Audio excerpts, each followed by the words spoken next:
Bismillahirrahmanirrahim. Alhamdulillahirabbil alamin. Assalatu wassalamu ala asrofil anbiya wal mursalin wa ala alihi wa sahbihi ajmain. Amma ba'du. Saudara-saudara yang dirahmati Allah Subhanahu wa taala, di dalam sejarah, terkhusus sejarah kaum sufi, yakni sejarah orang-orang yang berhijrah diri, orang-orang yang bertaqarrub kepada Allah Subhanahu wa taala dalam dunia kefanaan, di mana kita akan menemukan ratusan, minimal puluhan orang-orang yang soleh, orang-orang yang fokus beribadah terkait bekal amal keakhiratan. Ada tokoh sufi yang mungkin kita semua kenal, yang diantaranya adalah yang bernama Rabi'ah al-Adawiyah. Seorang sufi yang berbeda dengan sufi-sufi yang lainnya, di mana sufi ini salah satu dari sekian kecil sufi yang berjenis kelamin perempuan.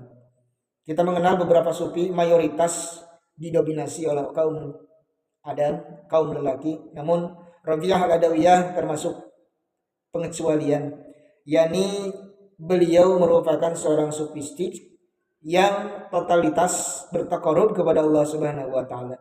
Dalam perjalanan hidupnya, Rabi'ah al-Adawiyah memang termasuk kepada keluarga yang teramat sangat miskin sekali, yang teramat sangat kekurangan dalam hal ekonomi.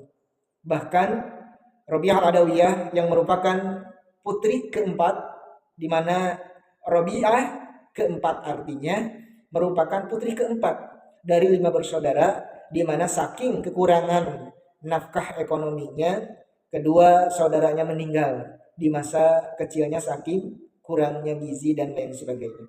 Pun demikian, Rabi'ah al-Adawiyah merupakan seorang yang dalam kehidupannya teramat memprihatinkan.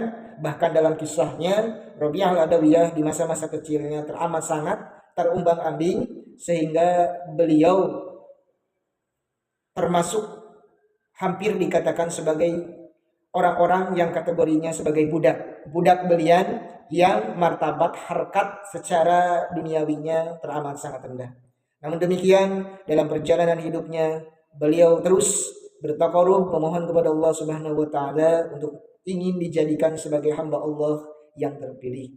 Dan Allah Subhanahu wa taala yang maha kuasa, yang maha berkehendak, kemudian hari Rabi'ah al-Adawiyah dijadikan seorang hamba yang teramat sangat bertaqarrub kepada Allah Subhanahu wa taala, sehingga memiliki berbagai macam kelebihan, berbagai macam mukjizat, berbagai macam ilham-ilham yang terkadang ketika berbicara karomah-karomah Rabi'ah al-Adawiyah kita akan menggelengkan kepala karena tersaking banyaknya karomah-karomah yang beliau miliki.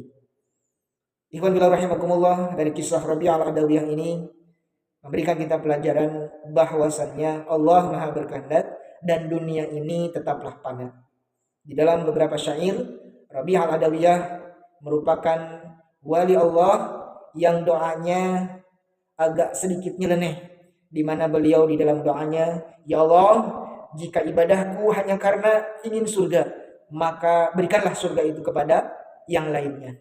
Pun demikian, jika memang ibadahku takut aku dimasukkan ke dalam neraka, maka bakarlah aku yang abadi di dalam neraka itu sendiri.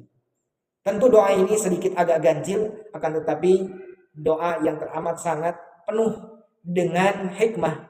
Karena pada akhirnya doa Rabi'ah al-Adawiyah, beliau menginginkan, cukuplah aku bertemu denganmu ya Allah, aku bertemu dengan wajahmu ya Allah, dan itulah seutama-utamanya aku beribadah bertaqarrub kepada Allah Subhanahu wa taala.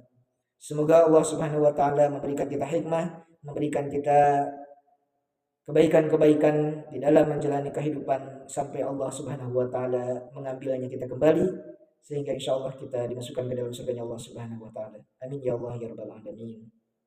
Wallahu a'lam bissawab.